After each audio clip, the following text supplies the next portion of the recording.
Hi, ఇప్పుడు mass జాతర cinema promotions మొదలవుతున్నాయి. మనతోటి హీరో గారు, ప్రొడ్యూసర్ గారు ఇద్దరు ఉన్నారు. ఇది యాంకర్గా చేయడం కొంచెం కష్టంగానే ఉంది.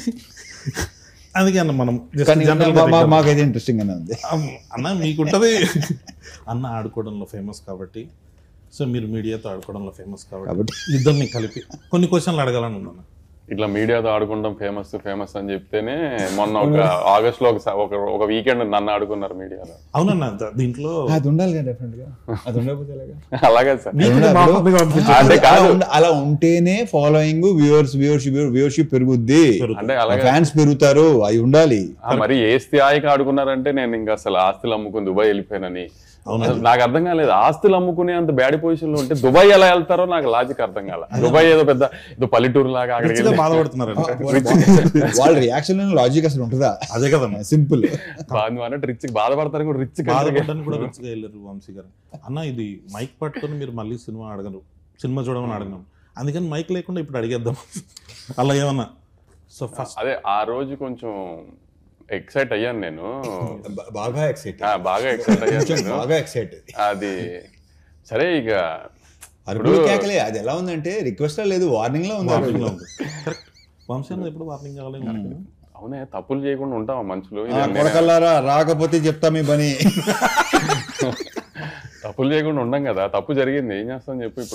ఇప్పుడు నేనైనా ఎన్టీఆర్ గారు అయినా, ఇప్పుడు ఒక ఆదిత్య చోప్రా అని ఒక పెద్ద మనిషిని, యశ్వరాజ్ నమ్మాము. ఇప్పుడు అందరు తప్పులు చేస్తారు కదా, వాళ్ళ సైడ్ తప్పు జరిగింది, మనం దొరికామంటే ఏం చేస్తాం దానికి. ఇప్పుడు మేము తీసిన సినిమా కాదు కదా, మేము ఎలా కానీ వాళ్ళని నమ్మాము. పెద్ద మనిషి, ఇండియాలోనే బిగ్గెస్ట్ ప్రొడ్యూసర్, ఆయన నమ్మాము. మిస్ఫేర్ అయింది, ఏం చేస్తాం దానికి, వేసుకున్నారు, పడ్డాం అంతే.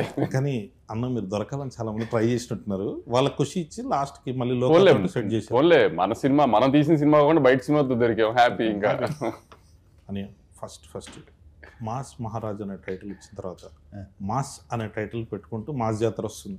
టైటిల్ ఐడియా ఎవరిది? బేసిక్ నేనే చెప్పాను. అవునా, నేను అదే ఎక్స్పెక్ట్ చేశాను. ఎందుకో అంటే అప్పుడు మరీ పండగ అనుకున్నాం, అవునండి బాగుంటుంది అనుకున్నాం, కొన్ని కారణాల వల్ల అది తెలిసిందే. అది సంక్రాంతి అంటే గుర్తొచ్చింది, మాస్ సినిమాలన్నీ సంక్రాంతికి వచ్చినాయి అనుకోండి, cinema block buster super cake అది ఇద్దరా కావాల్సింది మాకు తెలుగు సినిమాకి అని చెప్పి హడావిడి చేస్తాం.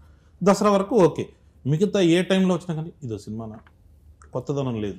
సో దాంట్లోకి వెళ్ళిపోయి ఈ ఆర్టిస్టిక్ మెంటాలిటీలోకి వెళ్తున్నారు. ఆర్టిస్టిక్ కాదు, క్రియేటివిటీ.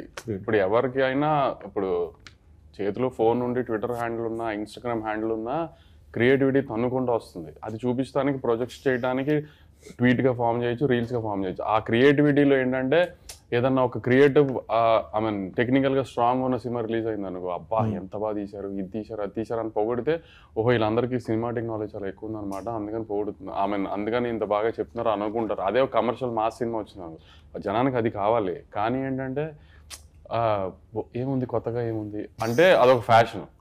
అంటే ఓహో వీళ్ళకి సినిమా గురించి బాగా తెలుసు అనుకుంటా, అందుకని రెగ్యులర్ సినిమాని పొగడలేకపోతున్నారు వీళ్ళు అని అనుకుంటారేమో అని ఫీలింగ్ ఏంటో నాకు తెలియదు. కానీ మరి ఇప్పుడు మన రవితేజ గారిని పెట్టి గీతాంజలి తీయలేరు కదా, చూడరు కదా. అదే సార్, చూడరు అనే కాన్సెప్ట్కి అందరూ ఇప్పుడు కల్ట్ ఫాలో. అంటే ఇప్పుడు ఒకటి కళ్యాణ్, ఇప్పుడు దాకా చేసిన వాళ్ళు కొంచెం feel good, like proper sincere attempt, hero ఒక సిన్సియర్ క్యారెక్టర్ అనేది ఏది వర్కౌట్ అవ్వాలి. అంటే ఇప్పుడు చిరంజీవి గారు, బాలకృష్ణ గారు, రవితేజ గారు వీళ్ళంతా ప్రాపర్ కమర్షియల్ హీరోస్. వాళ్ళని ఎలా చూడాలనుకుంటున్నారు అలానే చూశారు, అలానే చూస్తానికి ఇష్టపడరు. ఇప్పుడు మన వెంకటేష్ గారి సంక్రాంతికి వస్తున్నాం రిలీజ్ అయింది, పెద్ద హిట్ అయింది. అలా ఇప్పుడు రవితేజ గారు మాస్ చేస్తే చూస్తారు, బాలకృష్ణ గారు మాస్ చేస్తే చూస్తారు, చిరంజీవి గారు మాస్ చేస్తే చూస్తారు. అలానే ఇప్పుడు సడన్ గా నేను రవితేజ గారిని పెట్టి ఏమై చేసే వాళ్ళు గీతాంజలి తీస్తే బాగోదు కదా. కానీ ఇప్పుడు అవన్నీ మనం చెప్పామనుకో, వీడికి ఎంత పొగరో, వీడు ఇలా మాట్లాడుతున్నా అంటారు, మళ్ళీ ఏం చెప్పాలి మనం దాంట్లో కూడా దిగుదాం. అవును, కానీ పరిస్థితి అలా వచ్చేస్తుంది, మనం ఏం చేయలేము, చెప్పినా అర్థం చేసుకోరు. అది ఇంపాసిబుల్, వాళ్ళు కావాలి వాళ్ళే తప్ప మన అని ఏదైనా కొత్తగా చేయలేదా అంటే అన్నింటిలోకి కొత్తగా చేసి మీరు నా ఆటోగ్రాఫ్ స్వీట్ మెమరీస్ చేశారు, నేను వర్కౌట్ అవ్వలే. మీకు కావాల్సింది ఏంటి, అదే ఇస్తాం మేము, సింపుల్ అంతే.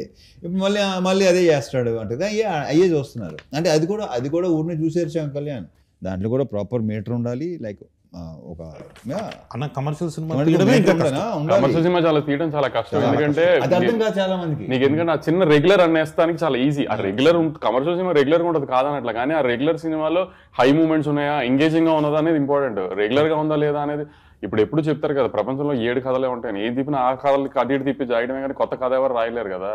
కానీ అంత ఎంగేజింగ్ గా చెప్పడం ట్రై చేస్తాం కదా, ఎంగేజింగ్ గా ఉందో లేదో ట్రై చూపడానికి మాస్ సినిమా అంటాం, కమర్షియల్ సినిమా అంటాం, కానీ ఈ రెగ్యులర్ అన్న మాట ఫ్యాషన్ అయిపోయింది అందరికి.